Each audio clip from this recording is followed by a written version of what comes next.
Hey, good morning. Yes, sir, it's a great day. Good morning. Jesus is Lord today, and the Word works all day long. I'm going to talk to you about Psalm 23 in the very near future. Been working on some things. But we've been talking about how your tongue sets on fire the course of nature. You're snared, taken by your word, taken captive by your word. Watch this, Proverbs 4:20. My son, attend to my word, incline thine ear unto my sayings. Keep them in the midst of thy heart. For then it says to keep your heart with all diligence. For out of your heart flow the issues of your life.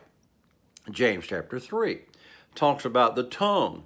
It's a very little member, but yet it boasteth great things, and it sets on fire the course of nature. Hold on a minute. So what you say today is going to come to pass. In fact, I said this the other day. You might have got a little upset about it, but you are the sum total today of where your words took you. If you're, in your 70s and in perfect health, your words took you there. If you're in your 50s and in terrible health, your words took you there. It didn't just happen. You had a bad accident and you can't walk. Well, your words took you there. Somebody says, well, I didn't have nothing to do with the coronavirus. I didn't have anything to do with it, but I did have to do with whether it could come and stay at my house. We don't allow it because Psalm 91 says no plague shall come nigh your dwelling.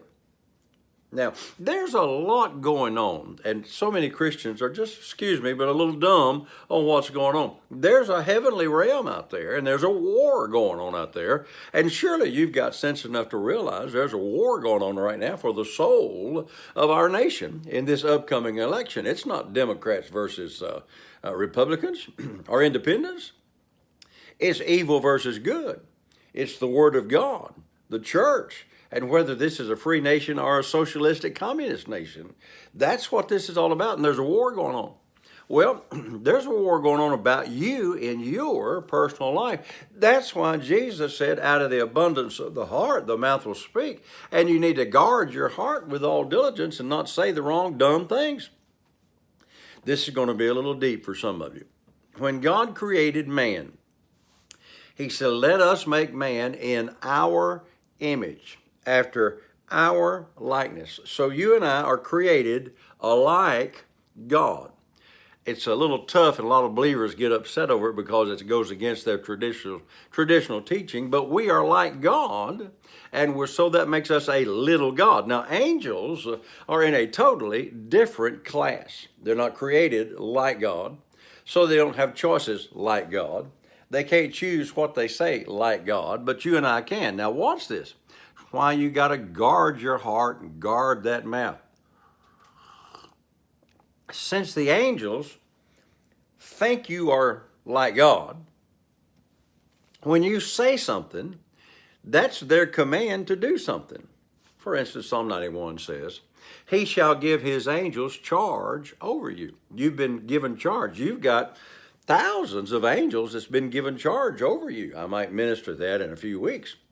But they think that you're like God and that what you say you want to come to pass. Now, Pat shared that little testimony of when we were in our early 20s, pastor of a little denominational church, and a good friend of ours lived next door to a railroad track. And so he said, one of these days, that old train's liable to run over me. And it wasn't a month after I heard him say that train got him.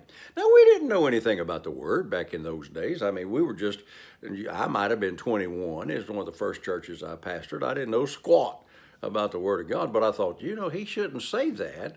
And then a few days later, it happened.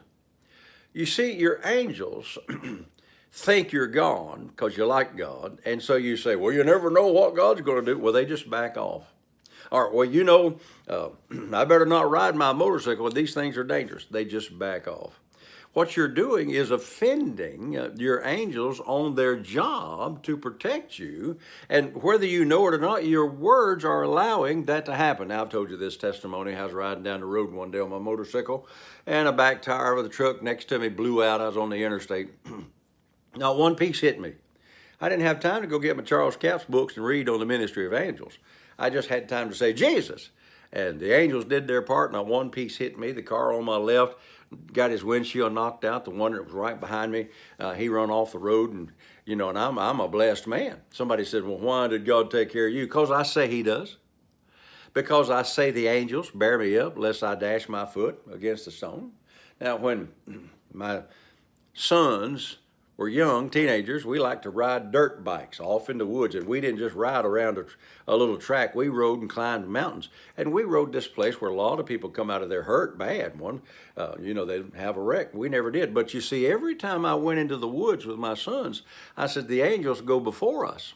The angels go behind us, and the angels go on either side of us and protect us and keep us from harm. Well, buddy, I was working my angels out there on those big hill climbing things. You've seen a few of those on videos. Hold on.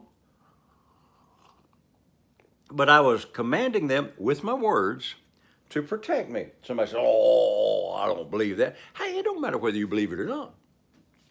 It says in the book of Hebrews, one of the things it says in the book of Hebrews is that we shouldn't forget the ministry of angels. We shouldn't neglect so great a salvation, that they're out there to help us. Now, I don't fly my airplane without praying and believing God. I certainly wouldn't ride a motorcycle without praying and believing God, but I don't go nowhere without my angels. And man, society like it is today and all the junk that's going on in these major cities, I wouldn't dare go into a major city without believing God was going before me and with me. Here's the point I'm trying to get at.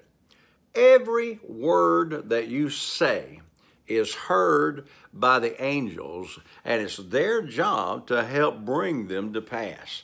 So that's why if you can't say the word, keep your mouth shut, because you're saying stupid stuff that they don't need to hear. I'm going to come back to this tomorrow. So until I'm with you tomorrow, saints, remember, hey, Jesus is Lord. Thank God. The word works.